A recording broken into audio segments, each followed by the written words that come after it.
अखबार फाज के खौफ से अमेरिकी उभरे भी नहीं थे, जिसने ये कहा था कि प्रेसिडेंट ट्रंप ने भारत को 4 बार, मोदी को 4 बार कॉल किया था, लेकिन मोदी ने कॉल रिसीव नहीं किया।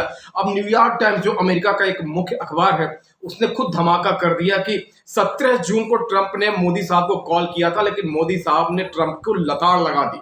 ट्रंप उनसे ये कह रहे थे कि आप साफ साफ कहिए कि भारत पाकिस्तान के बीच के युद्ध को हमने रुकवाया है और पाकिस्तान ने नोबेल पीस प्राइज के लिए हमको नामित किया है, तो आप भी करिए। मोदी साहब ने साफ साफ कह दिया, ये जंग आपने नहीं रुकवाई है, हमारे आपसी सहमति का मामला था। दूसरी बात, नोबेल पीस प्राइज के लिए मैं कहीं आपको नामित नहीं करने वाला हूं। ट्रंप चचा चिढ़ गए। उसके बाद पीटर नवरो, जो मुख्य इनका सलाहकार है, हर मामलों में जो सलाहकार करता है, उसने इनको चढ़ाया। इनके आर्थिक सलाहकार, स्ट्रेटेजिक सलाहकार ने कहा कि भैया अब टैरिफ लगाओ, हिंदुस्तान को झुकाओ, डराओ, ये बहुत आगे जा रहा है।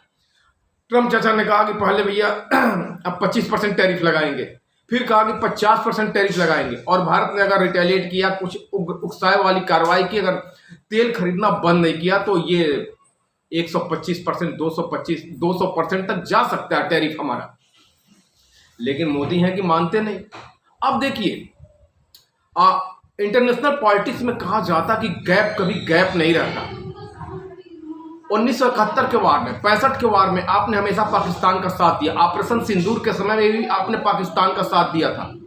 और आप ये कहते हो, पीटर नवरो जब एकदम देखा कि एससीओ मीटिंग, ब्रिक्स सम्मेलन ब्रिक्स से उभरने जा रहा है, भारत, रसिया और चाइना एक जबरदस्त स्ट्रेटेजिक एलाइंस बनाने जा रहे हैं, तो आप कह रहे हैं कि दुनिया के सबसे बड़े लोकतांत्रिक देश को बहुत बड़े देश की तरह से एक गंभीर राजनेता की तरह बिहेव करना चाहिए।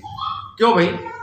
अब आप कह रहे हो कि एक लोकतांत्रिक देश के मुखिया को छोड़ के एक तनाशाह से आप मिलने जा रहे हैं, जिससे आपका बॉर्डर डिस्प्यूट है, जिससे आपका युद्ध हो चुका है।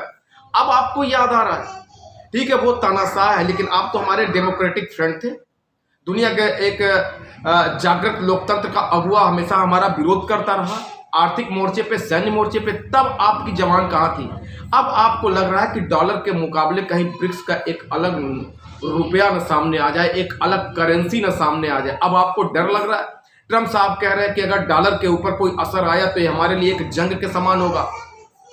जब आप एक उंगली दूसरे की तरफ उठाते हो भैया, 3 उंगली आपको दिखाती है। भारत के ऊपर कार्रवाई करने के पहले आपको सोच लेना चाहिए था कि भारत दुनिया का बहुत बड़ा लोकतांत्रिक देश है, उसके पास सबसे ज्यादा 1 अरब 40 करोड़ की आबादी है, कोई भी माल यहाँ खपत हो सकता है। और जापान ने भी साफ साफ कह दिया है कि भारत को अगर जापान की टेक्नोलॉजी दे दी जाए तो दुनिया का सबसे जबरदस्त और विकसित राष्ट्र होगा। दोस्तों, आपका क्या कहना है? कमेंट बॉक्स में जरूर बताएं।